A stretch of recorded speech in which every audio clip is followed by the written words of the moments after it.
어린 시절 할머니 손을 꼭 쥐고 걷던 기억이 있으실 겁니다. 그 손은 늘 따뜻하고 넉넉했지요.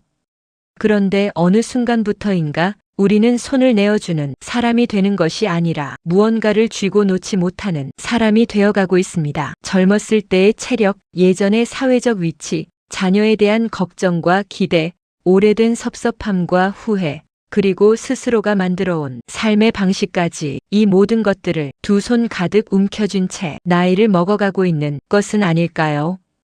불교에는 집착이라는 말이 있습니다. 말 그대로 무언가에 달라붙어 떨어지지 못하는 상태를 말합니다. 우리는 흔히 집착을 나쁜 감정이라고 여기지만 사실 집착은 처음에 사랑이나 책임감에서 출발하는 경우가 많습니다. 자녀를 걱정하는 것도, 건강을 챙기려는 것도, 과거를 돌아보는 것도 모두 자연스러운 인간의 마음입니다. 문제는 그 마음이 내 손 안에 가두어지는 순간 시작됩니다. 흐르지 못하면 물이 썩듯이 마음도 내보내지 못하면 무겁고 탁해집니다. 늙어간다는 것은 무엇일까요? 많은 분들이 몸이 약해지는 것, 기억이 흐릿해지는 것, 주변 사람들이 하나둘 떠나가는 것으로 기억하십니다. 맞습니다. 그런 것들이 찾아옵니다. 하지만 그것이 늙음의 전부는 아닙니다. 늙어간다는 것은 동시에 내려놓을 기회가 늘어난다는 뜻이기도 합니다. 직장을 내려놓고, 자녀에 대한 통제를 내려놓고, 남들의 시선에 대한 염려를 내려놓고, 오래된 다툼의 기억을 내려놓는 것, 그것이 단순한 포기가 아니라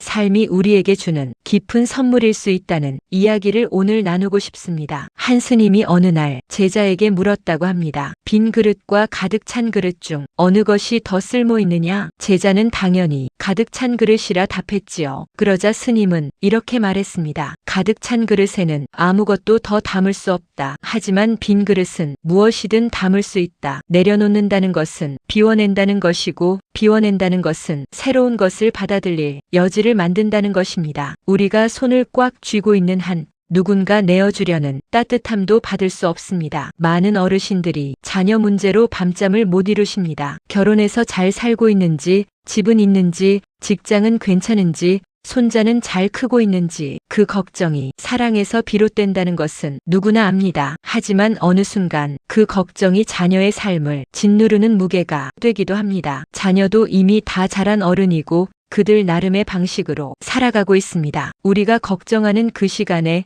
그들은 이미 무언가를 해결하고 있을 것입니다. 믿음도 일종의 내려놓음입니다. 믿는다는 것은 내가 모든 것을 해결해주지 않아도 된다는 것을, 그들 스스로의 삶을 존중한다는 것을 의미합니다. 또 많은 분들이 과거에 대한 후회를 안고 사십니다. 그때 그 선택만 하지 않았더라면, 그 사람에게 그러지 말았어야 했는데, 조금만 더 열심히 살았더라면, 과거는 우리가 아무리 들여다보아도 바뀌지 않습니다. 불교에서는 이 순간, 지금 이 자리를 현재라고 부릅니다. 현재는 살아있는 시간이고, 과거는 이미 지나간 시간입니다. 후회는 과거에 내 마음을 머물게 합니다. 그 마음을 거두어들여 지금 이 순간에 두는 것, 그것이 불교에서 말하는 용서이자 내려놓음의 시작입니다. 남을 용서하는 것뿐만 아니라 스스로를 용서하는 것도 포함해서요. 내려놓는다는 것이 삶을 포기하거나 의지를 잃는 것이라 오해하시는 분들이 계십니다. 하지만 진정한 내려놓음은 그 반대입니다. 손에서 무거운 것들을 내려놓아야 더 가볍게 걸을 수 있고 더 멀리 걸어갈 수 있습니다. 짐을 잔뜩 진 채로 오르는 산은 힘들지만 빈손으로 오르는 산은 주변의 바람 소리도 새소리도 들립니다. 내려놓음은 삶을 더 가까이에서 느낄 수 있게 해주는 힘입니다. 이런 이야기를 들으면 꼭 이런 말씀을 하시는 분들이 있습니다. 그게 어디 쉬운 일인가요?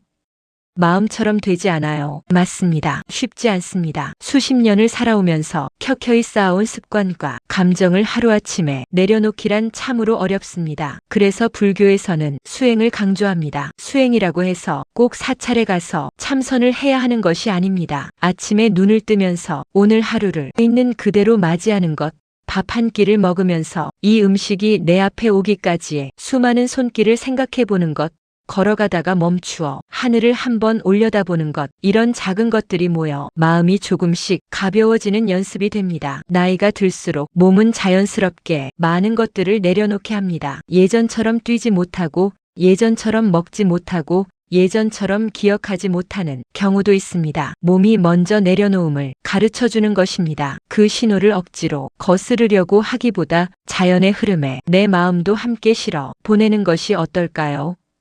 강물이 돌에 부딪혀도 억지로 뚫으려 하지 않고 돌아서 흐르듯이 우리도 삶의 흐름과 함께 유연하게 움직이는 것이 훨씬 아름다울 수 있습니다. 죽음에 대해서도 한 말씀 드리고 싶습니다. 많은 분들이 죽음이라는 단어 앞에서 움츠러드십니다. 하지만 불교에서 죽음은 끝이 아니라 또 다른 순환의 시작으로 봅니다. 이 생에서 내가 맺은 인연, 내가 베푼 사랑, 내가 닦은 마음은 어떤 형태로든 이어진다는 믿음이 있습니다. 그 믿음이 죽음에 대한 두려움을 조금이나마 가볍게 해줄 수 있습니다. 그리고 죽음을 먼 곳의 일이 아니라 지금과 연결된 일로 바라보는 것은 오히려 지금 이 순간을 더 소중하게 살게 해주는 힘이 됩니다. 오늘 만나는 사람에게 더 따뜻하게, 오늘 먹는 밥 한 끼를 더 감사하게 내려놓음은 하루아침에 이루어지지 않습니다. 하지만 한 가지 질문을 스스로에게 던져보시는 것에서 시작할 수 있습니다. 지금 내가 꽉 쥐고 있는 것이 무엇인가? 그 질문에 솔직하게 답해보는 것.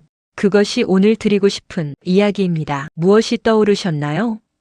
그것이 사랑에서 비롯된 것이라면 그 사랑을 놓는 것이 아니라 그 사랑이 흐를 수 있도록 손을 조금 펴보시는 것은 어떨까요? 우리 모두는 처음부터 빈손으로 왔고 결국 빈손으로 돌아갑니다. 그 사이의 시간 동안 손 가득 쥐고 살아온 것들이 얼마나 많았는지요. 이제 그 손을 조금씩 펴가면서 바람도 느끼고 따뜻한 햇살도 느끼고 누군가의 손도 마주 잡을 수 있는 여유가 생기면 좋겠습니다. 삶은 쥐는 것이 아니라 흐르는 것입니다. 그 흐름 속에 우리가 있습니다. 오늘도 조금 더 가볍게, 조금 더 따뜻하게 하루를 살아가시길 바랍니다. 이런 이야기가 마음에 닿으셨다면 채널을 구독해 두시면 비슷한 내용들을 꾸준히 만나보실 수 있습니다. 가까운 지인 중에 요즘 마음이 무거우신 분이 계신다면 이 영상을 살며시 전해주셔도 좋겠습니다.